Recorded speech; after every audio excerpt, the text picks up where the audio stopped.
Good evening. आज बेटा बात करेंगे रेजोनेंस एनर्जी की, RE जिसे हमने यहाँ पे लिखा हुआ है। ठीक है, जब भी रेजोनेंस होता है तो किसी भी बॉन्ड के बनने में आपको पता है वो स्टेबिलिटी बढ़ जाती है, और स्टेबिलिटी बढ़ने का मतलब उसकी एनर्जी रिड्यूस हो जाती है। ठीक है, तो अगर हम रेजोनेंस एनर्जी को डिफाइन करना चाहें तो हम कहते हैं कि जो मोस्ट स्टेबल रेजोनेटिंग स्ट्रक्चर होगा, ये थियोरेटिकल होगा, ठीक है, उसके बीच और जो रेजोनेंस हाइब्रिड है, जो ऑब्जर्व्ड है, उसके बीच का जो एनर्जी डिफरेंस है वही आपका रेजोनेंस एनर्जी कहलाएगा। तो डेफिनेशन लिखेंगे तो ज्यादा क्लियर होगा। लिखेगा difference between energy of most stable resonating structure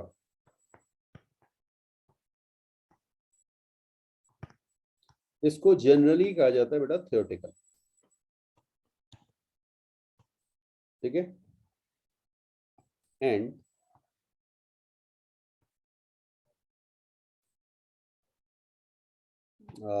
energy of energy लिख लीजिएगा, रेजोनेंस में एनर्जी ऑफ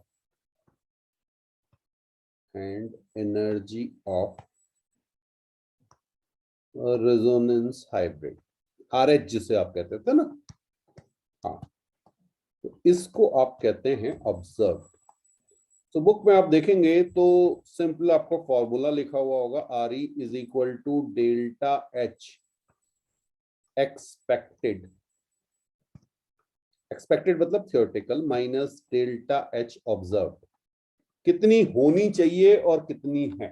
ठीक, तो इसको समझने के लिए हम एक छोटा सा एग्जाम्पल ले रहे हैं, और शुरुआत हम करते हैं साइक्लोहेक्सीन से। मान लीजिए हमारे पास साइक्लोहेक्सीन है। हाँ, ये तो अभी हेक्सेन बना, ओके मैं बना रहा हूं, ये देखिएगा। ओके, ठीक, अब इस पे एक एग्जांपल ले रहा हूं मैं यहाँ पे। मान लीजिए मैंने यहाँ पे H2 ऐड की, और H2 ऐड करके मैंने साइक्लोहेक्सेन बना दिया। ठीक है, तो ये मेरा कन्वर्जन है साइक्लोहेक्सीन का, और यहाँ पे मैंने बना दिया इसे साइक्लोहेक्सेन, और इस रिएक्शन की कुछ डेल्टा H आएगी। ठीक है, तो डेल्टा H जो इसकी आती है वो मैं आपको बता देता हूं, -28.6 किलो कैलोरी पर मोल। हो सकता है किसी बुक में ये आपको जो है वो जूल में दिया हो, किलो जूल में दे देते हैं। ठीक है, मैंने किलो कैलोरी में एक वैल्यू जस्ट आपको समझाने के लिए ली हुई है। तो ये जो नेगेटिव साइन है इसका मतलब क्या हुआ कि हमारी एनर्जी रिलीज हुई। नेगेटिव साइन का मतलब हमारी एनर्जी रिलीज हुई है। अब जरा समझिएगा कि यहाँ पे हुआ क्या। एक आपका ये पाई बॉन्ड जो था ये ब्रेक हुआ, 1 पाई बॉन्ड ब्रेक हुआ है, और अगर आप देखेंगे रियलिटी में यहाँ पे 2 सिग्मा बॉन्ड, यहाँ पे H और H लग गया हुआ था। ठीक है, तो 2 सिग्मा बॉन्ड फॉर्म हुआ, 2 सिग्मा बॉन्ड फॉर्म। ठीक है, तो बॉन्ड ब्रेकिंग भी है, बॉन्ड फॉर्मेशन भी है, और उसकी नेट जो रिजल्ट हमारे पास आया वो -28.6 किलो कैलोरी, इतनी एनर्जी हमें मिल गई या रिलीज हो गई। क्लियर? अच्छा जी, ये सबको समझ में आ गया। अब जरा एक स्टेप और आगे बढ़ते हैं, देखिएगा फिर से हम ले लेते हैं। ओके, यहां पे हमारे पास अब चलिए इस तरह से हमने, ये क्या हो गया, साइक्लोहेक्सा 1,3 डाइईन हो गया।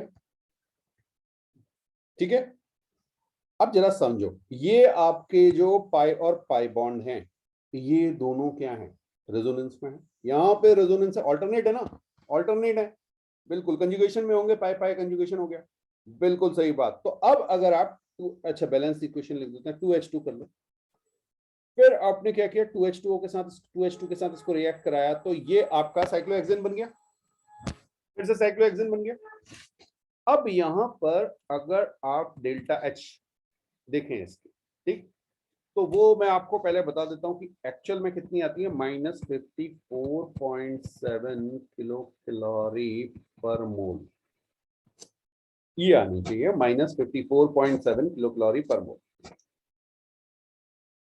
ठीक है, हाँ, ये आपको मिलती है, ये ऑब्जर्व है, ये वैल्यू ऑब्जर्व है। अब जरा इसको नॉर्मल वे में सोचो, सिंपल मैथ्स लगाते हैं।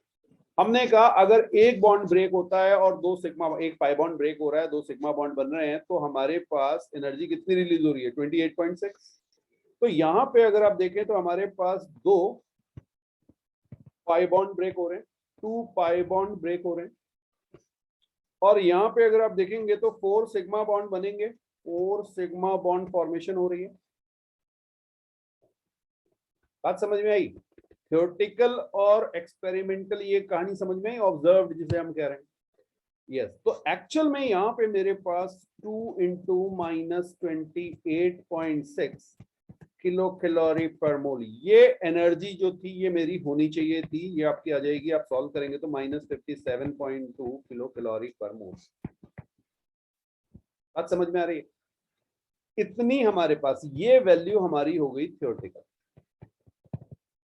थ्योरेटिकल का मतलब हो गया कि भाई सीधी सीधी बात की, हमें नहीं पता रेजोनेंस रेजोनेंस कुछ हो रहा था कि नहीं हो रहा था, हमने तो कहा कि भाई एक बॉन्ड तोड़ने के लिए इतनी, तो दो बॉन्ड तोड़ने के लिए इतनी।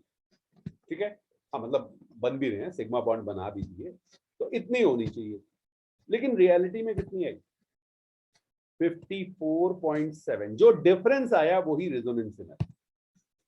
तो 57.2 -54.7, ये डिफरेंस आपका आ गया 2.5 किलो कैलोरी पर मोल।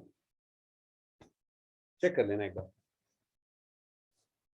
ठीक है, तो ये 2.5 किलो कैलोरी पर मोल जो है, ये हमारी साइक्लोहेक्सा 1,3 डाइईन की रेजोनेंस एनर्जी हो गई। रेजोनेंस की वजह से जो एक्स्ट्रा स्टेबिलिटी मिली है, ये एनर्जी अगर आप उसे ब्रेक करना चाहेंगे तो आपको तोड़ने के लिए इतनी एडिशनल एनर्जी चाहिए, इसलिए वो एनर्जी कम निकल गई। जो 57.2 निकलनी चाहिए थी, उसमें से कुछ एनर्जी रेजोनेंस स्ट्रक्चर की वजह से जो एक्स्ट्रा एनर्जी है उसको ब्रेक करने में वो चलेगी। बात समझ में आई? ओके, अब थर्ड जिसके लिए एक सारी कहानी हुई है उसको जरा देखते हैं। ठीक है, अब देखिएगा, अब मैं यहां पर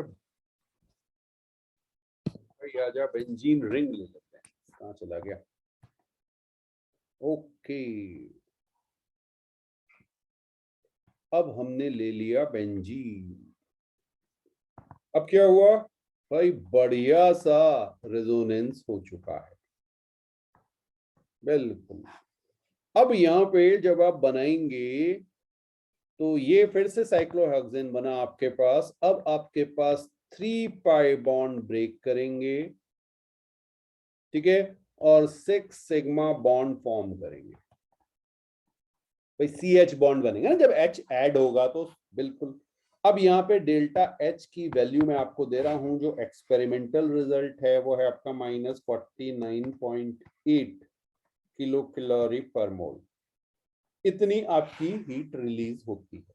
ठीक है, और ये आपका मोर स्टेबल स्ट्रक्चर है, ध्यान रखना। ओके, सो बेंजीन से आपका साइक्लोहेक्सेन बन चुका है, बहुत बढ़िया। अब अगर हम बात करें रेजोनेंस एनर्जी की, तो वो हमने आपसे क्या कहा था, थियोरेटिकल,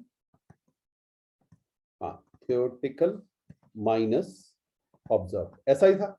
अब थियोरेटिकल की जब आप बात करेंगे तो थियोरेटिकल क्या हो जाएगा भाई, 3 बॉन्ड ब्रेक हो रहे हैं, तो 3 इंटू 28.6 था विद अ माइनस साइन, तो एक्चुअल में कितना होना चाहिए, 3 इंटू 28.6, 18, 28, 84, -85.8 किलो कैलोरी पर मोल आएगा।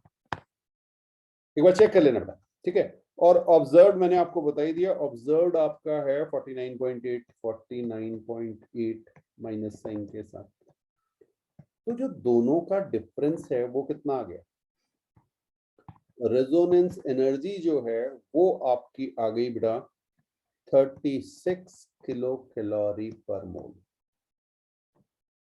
देख रहे हैं आप कितनी ज्यादा है, ठीक है। तो ये है आपकी रेजोनेंस एनर्जी, और इस पे आपको स्ट्रेट क्वेश्चंस मिलेंगे, क्वेश्चन इस तरह से नहीं होंगे। हाँ, ये तो मैंने आपको समझाने के लिए बताया कि भाई रेजोनेंस एनर्जी आ कहां से रही है, कैसे आ गई, बट रेजोनेंस एनर्जी पे बढ़िया क्वेश्चंस मिलते हैं और सिंपल होते हैं, बहुत हैवी नहीं होते। तो ध्यान रखिएगा, ये जो रेजोनेंस एनर्जी हमने निकाली है, रेजोनेंस एनर्जी, ये आपकी डिपेंड करती है एक्सटेंट ऑफ रेजोनेंस पे, एक्सटेंट ऑफ रेजोनेंस, या आप कह सकते हैं क्वालिटी ऑफ रेजोनेंस पे भी डिपेंड करती है। बोले अब ये क्वालिटी ऑफ रेजोनेंस क्या होता है सर, कैसे पता चलेगा रेजोनेंस बढ़िया या घटिया, ठीक है ना। ओके, सो आप इसको ये कह सकते हैं कि जितना इजीली पाई इलेक्ट्रॉन डीलोकलाइज होंगे उतना अच्छा रेजोनेंस होगा, जितना इजीली। जैसे एक एग्जांपल मैं आपको दूं, अगर, हाँ यहाँ पे देखिएगा आपको बिल्कुल क्लियर हो जाएगा। एक तो मैं ले लेता हूं बेंजीन, हाँ एक हमने लिया बेंजीन, और एक हमने लिया है यहां पर, ओके फिनॉल ले लेते हैं, OH ले लिया, ठीक है। तो बेंजीन और फिनॉल ले लिया। अब जरा सी देखिएगा भाई, 3 पाई बॉन्ड, दोनों में 3 पाई बॉन्ड दिख रहे हैं आपको, रेजोनेंस भी दिख रहा है आपको। लेकिन अगर आप फिनॉल को देखें, फिनॉल को देखिए, यहां पे ऑक्सीजन के पास लोन पेयर है, और ये लोन पेयर जो है आपका बिल्कुल ये कंजुगेशन में है, और इसका स्टेबिलिटी पर एक एक्स्ट्रा इफेक्ट आ जाएगा। ये समझ में आया भाई, ये लोन पेयर आप देख रहे हो 1 2 3 इसके साथ कंजुगेशन पे है, ठीक है। तो रिंग के साथ ये कंजुगेशन पे आ गया, तो इस लोन पेयर का एक्स्ट्रा इफेक्ट, तो कौन ज्यादा स्टेबल हो गया भाई, वहां पर इलेक्ट्रॉन भी स्टेबिलिटी में पार्टिसिपेट कर रहे हैं। तो यहां पर आप कहेंगे कि resonance energy of phenol is more than resonance energy of benzene. इस तरह से इसको चेक किया जाता है, ठीक है, बिल्कुल। तो यहां पे अगर, अच्छा स्टेबल कौन ज्यादा हो गया, बस जिसकी रेजोनेंस एनर्जी ज्यादा हो ज्यादा स्टेबल हो।